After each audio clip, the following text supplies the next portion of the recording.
Hi, West Michigan. I'm Jen Wengler. Welcome to MeetHer podcast, where we highlight all of the amazing women in West Michigan leading tech teams and changing the narrative for tech in West Michigan. Let me tell you a little bit about our guest today. Ashlea Souffrou is the founder and CEO of SxanPro, creating tools to accelerate medical device data capture. They're headquartered right here in Grand Rapids.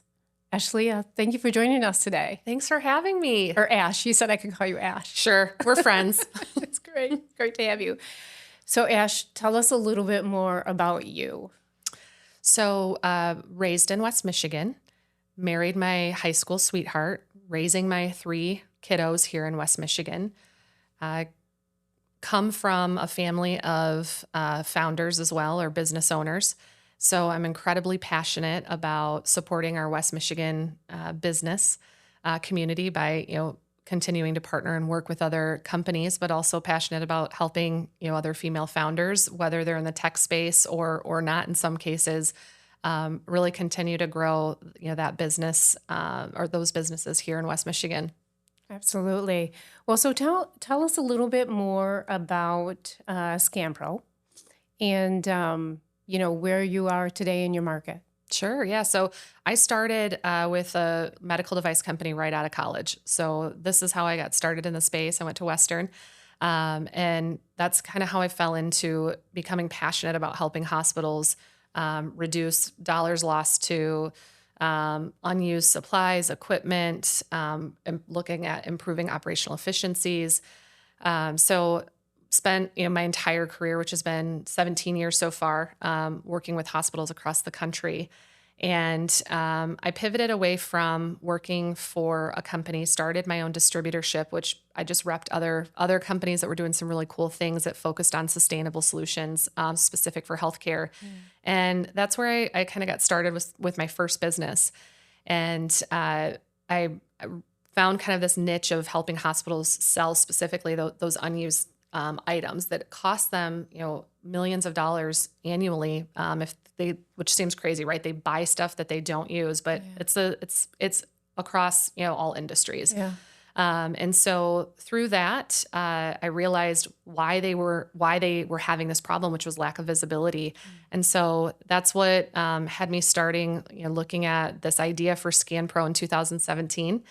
I filed my first patent for it in 2019, which probably seems crazy, but for about 18 months, I was putting together this beta product, asking friends for some ideas and how to build and see if this concept even worked.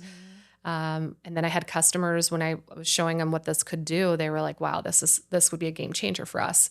So truly started at my dining room table, bootstrapped the business, and I was pregnant with my 3rd son. So I love to share that story because it's part of, being a female founder. Those are questions that I get a lot. Like, how do you incorporate building a business while also, raising a family or starting a family? Because those two things can have, conflicting priorities. But yeah, so my 3rd son was born, and that's when we were in development of the product. I was working full time. And ended up launching it in the beginning of 2020, which was the absolute worst time that you can launch a business in healthcare. Holy cow. But we were able to kind of pivot and sustain through that. And then 2021, we just kind of took off like gangbusters. So we've grown year over year. We've grown our team, we've grown our buildings, we've grown our footprint. Now we're, coast to coast. And how many employees? 15. 15. Congratulations. Thank you. And I'm building southeast side of Grand Rapids, right? Right. Okay. Yeah. All right.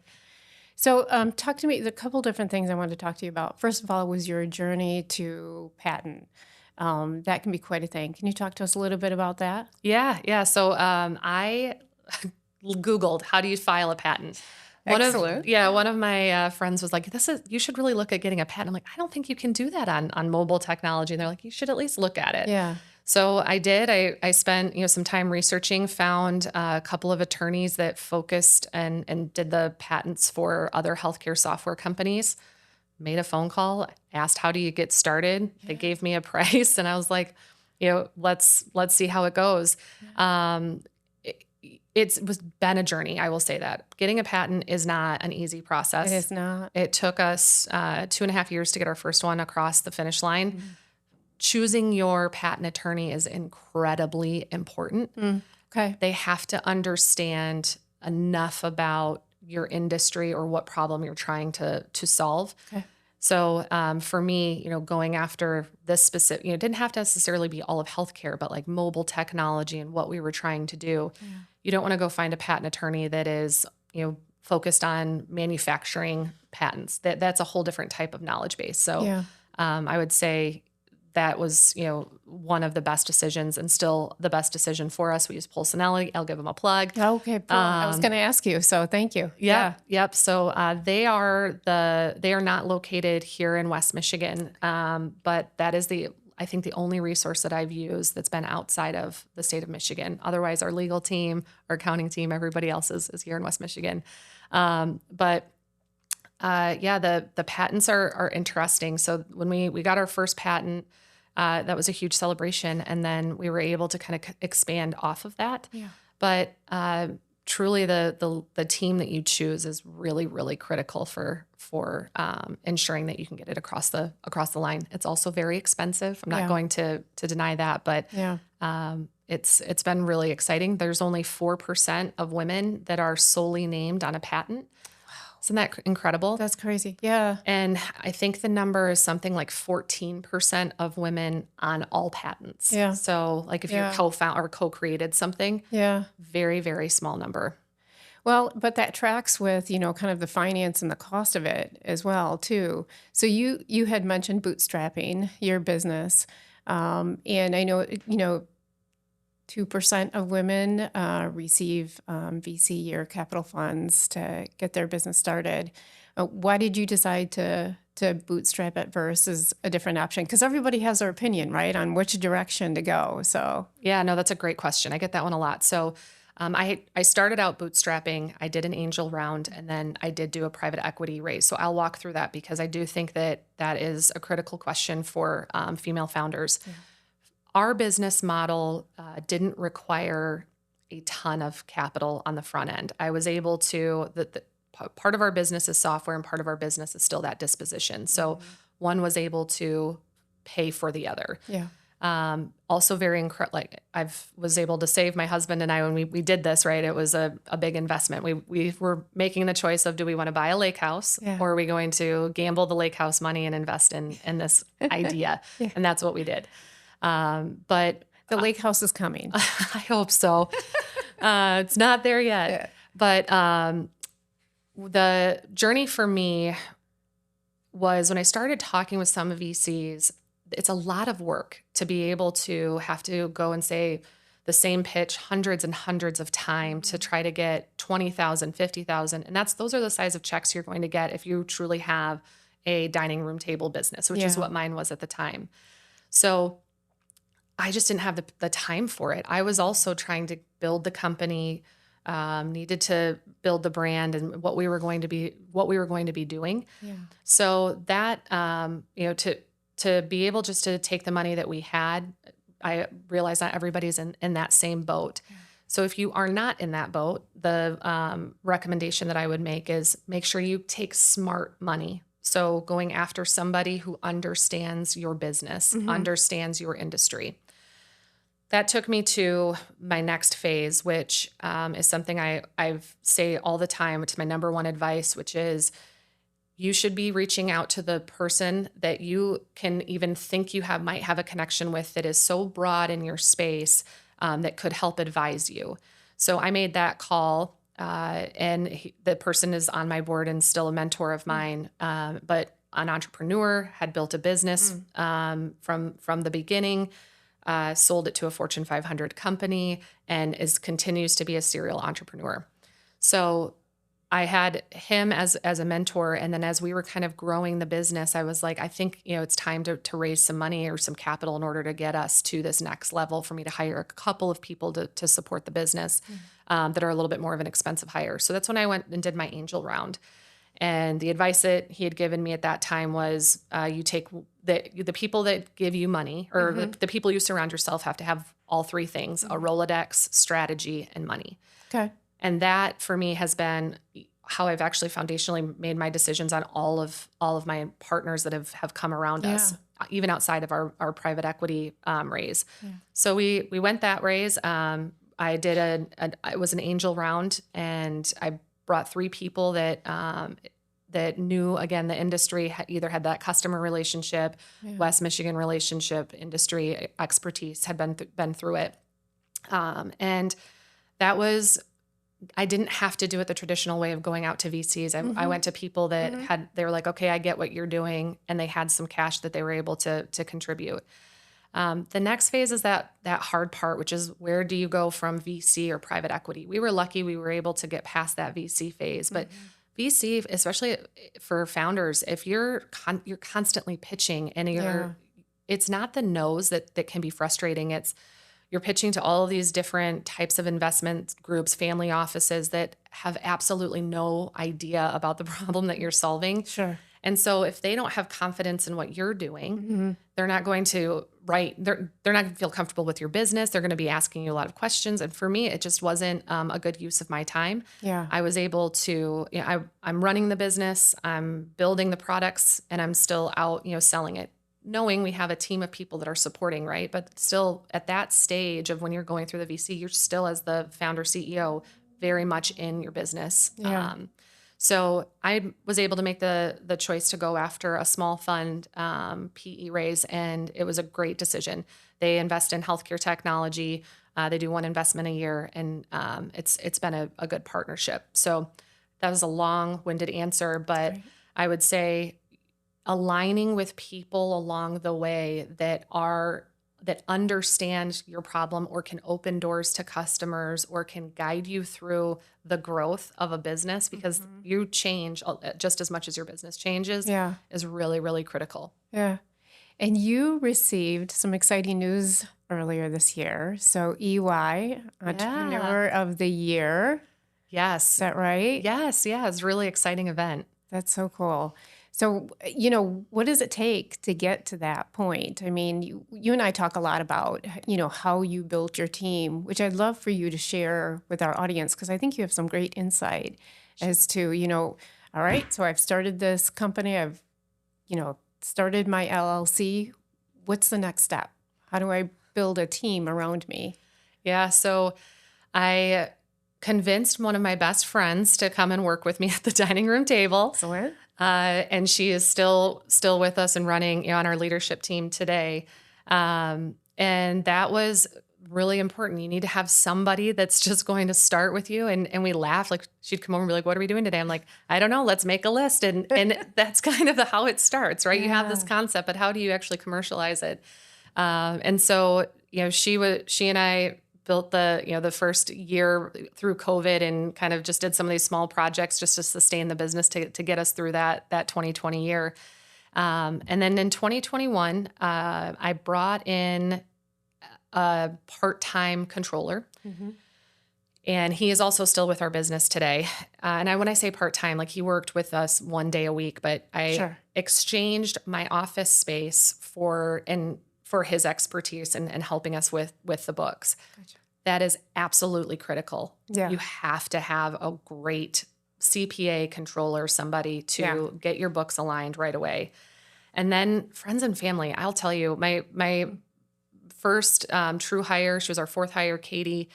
It was one of my investors' employees' wives. And I was like, I need somebody for marketing.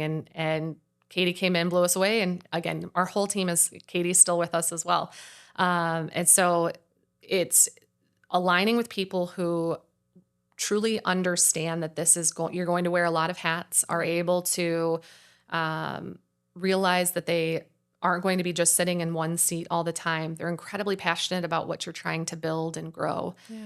And so that was really, that was kind of our first hire that was outside of, I would say, because I'm sorry, I skipped over the third hire was one of my brothers. And so it's like friends and family, right? Right. And then we've also aligned with the colleges and universities. So we've had 2 different interns one that we had come from Kelvin and one that we had from Grand Valley that interned with us. And then we extended full-time employment upon their internship.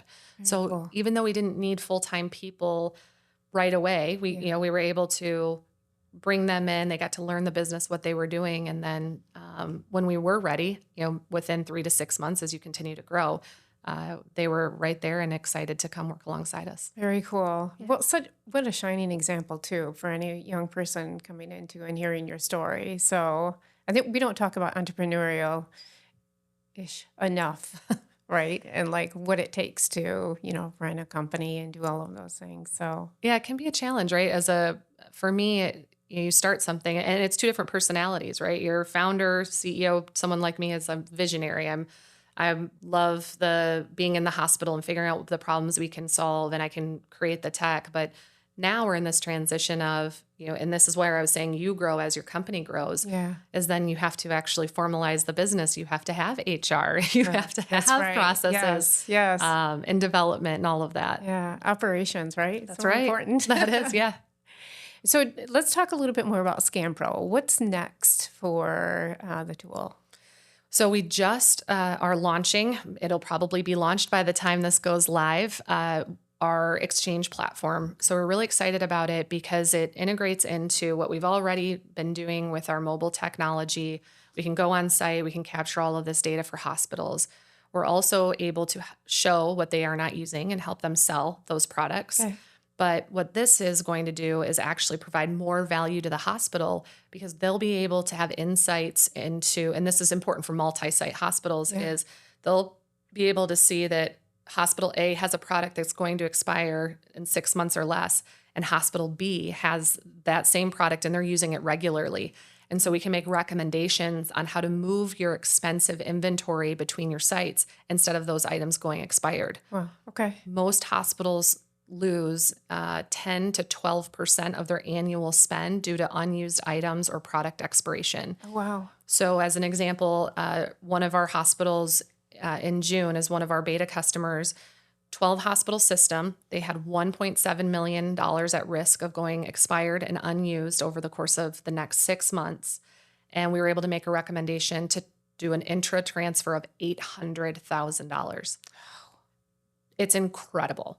Wow. And this is happening all over the country. All hospitals have this problem. Yeah. And so we're going to be able to offer the first solution that can really help them hone in on this data. And we're getting past the world of being able just to go to vendors and cut costs, right? You can't just say, hey, I need another 2% reduction because everybody's struggling with it. Yeah. So in healthcare specifically, everyone's talking about how do we become more operationally efficient?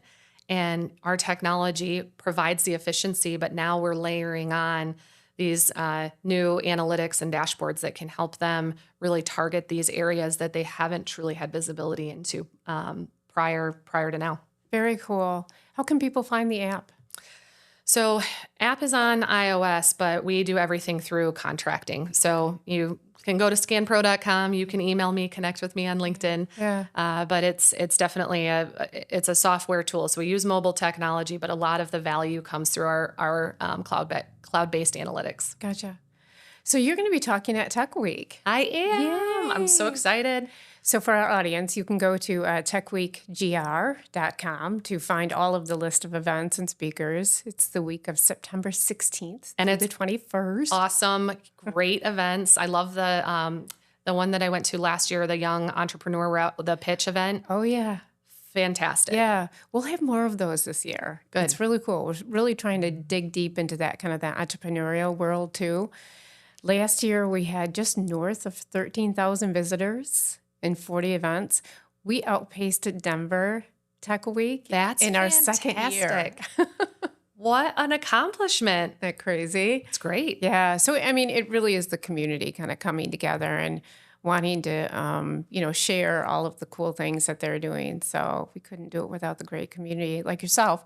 But speaking of that, tell us a little bit more about what you're going to be talking about and when. You said on Wednesday. Wednesday the 6th. Okay. Yeah, I'll be speaking at the Data and AI panel. Okay. So I'll be talking about what we're doing in healthcare, how we're leveraging data. Right now, there's so many technologies that are coming out there that we're saying, hey, we need to solve for these individual problems. But Yeah. when it comes down to it, the hospitals have to be ready to activate and receive, and they're outdated. We still see pen and paper in hospitals. So Yeah. there's a lot of initiatives right now on how do we get hospitals ready to be able to enable AI type solutions, because I do think it will be transformative to healthcare. So Yeah. Yeah. I'll be talking a little bit about that. That's great. And again, you can find that at techweekgr.com. So Ashlea, one of the reasons we started this podcast is just to let, young women know, and men, if they're thinking about starting a business, maybe they are, in enterprise right now and want to do their own thing, much the same as your story, or, just coming out of college and thinking about starting a business. What's one piece of advice that you would give to them to get started? Well, I will say getting started is the hardest part, committing to it. I would say ask a lot of questions. Yeah. Do some due diligence before thinking and investing your money or going out. Like, go and ask other people that have started businesses. Reach out to that person that seems so far away that you don't think would ever say yes. We have so many resources even here in West Michigan. I leverage the Right Place as a tool, which is, you guys are doing a phenomenal job. But I think Thank you. You're welcome. But I think really getting out there and talking with other people who have been in it. Yeah. You have to be an industry expert if you're going to create something that you think is going to be disruptive. Yeah. So you really have to know the space, but you also have to understand kind of what is the roadmap of developing a product through, to even where I am right now. There's people that are years ahead of me that I still lean into, and I'm like, what's coming next? Yeah, absolutely. And so I think getting out there right away and just starting to build your network, you may not need them today, and their advice might be so big, but if you build that relationship now, in a year or two, you can go back and say, okay, I'm ready for that, or pull from those nuggets. Right. It's so important. And just building that network, that trusted circle, right? And then understanding the problem. So I want to talk about, you recently participated in an article by Liverpool Lanes, I think I said that correctly, on AI in supply chain. Can you talk a little bit more about that? Yeah, so this is where kind of what I was talking about with what we'll talk about with Tech Week is AI is only good as clean data in.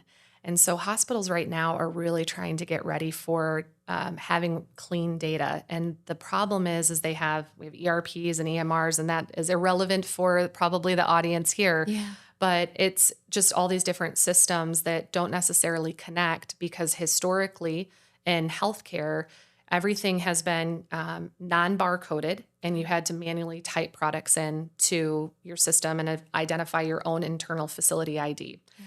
Now we're adopting similar to what the retail industry has done, which is with UPC codes. We use UDI in healthcare. But being able to now say that, have a standard number that's on every single item, regardless of if I'm at hospital A or hospital B, is what's going to transform, as I believe will transform healthcare. Yeah. It's why these industry standards have been adopted. It started in 2013 with a work group, launched in 2017, and now we're really just starting to see the impact of this. What our technology does is captures that information, and so we kind of act as this middleware of being able to identify what's on the shelves and then match different data streams. Once we get a hospital set up with that and they have that type of connectivity, that with the using the same name, same number product, and we're looking at an actual number, we're not looking at letters. We're going to be able to integrate AI into some of these into these software systems. So even if we look at it from a healthcare perspective or from a patient perspective, we can start tracking and really looking at the clinical outcomes associated with the same product across multiple systems, because they know that this is the exact same product that was used on this patient population in hospital A, B, and C. Yeah. So as I look at AI, we have to get hospitals ready for clean data. They have to have a clean data set. Yeah. And then once they have that, we're going to see an accelerated rate of, I think, innovation and clinical outcomes when it comes to what these hospitals and the companies that are supporting these hospitals are focused and invested in. Yeah. What an important thing, especially after COVID and everything that they've been through. So Absolutely. it's great. Okay, I have a couple rapid fire questions for you. Oh, Are okay. you ready? Okay. Favorite book? Oh, man. Charlie and the Chocolate Factory, just because I've read it with all my kids. It was my favorite book growing up. Okay, I love that. Favorite podcast? MeetHer. Come on, we got to give. Okay, you're the first one that said that. I'm gonna take it then. I love it. Okay, so final question: what gives you joy? Oh man, obviously, kids, family, faith. That will always be my number one why. But I really love to solve problems, and it's what gets me up in the morning to continue on with what I do. So that's probably one of the things that I enjoy doing the most, because I can see that it has impact, whether it's for the people that I'm chatting with or the organizations that I'm working with. Well, Ash, you are definitely disrupting tech in a great way in West Michigan, and I have been so honored and blessed to know you over the past couple of years. Likewise, it's been great, and I appreciate all of your support. Absolutely. Thank you for coming on Meet Her. Thank you for having me. All right. Again, soon. You bet. Anytime.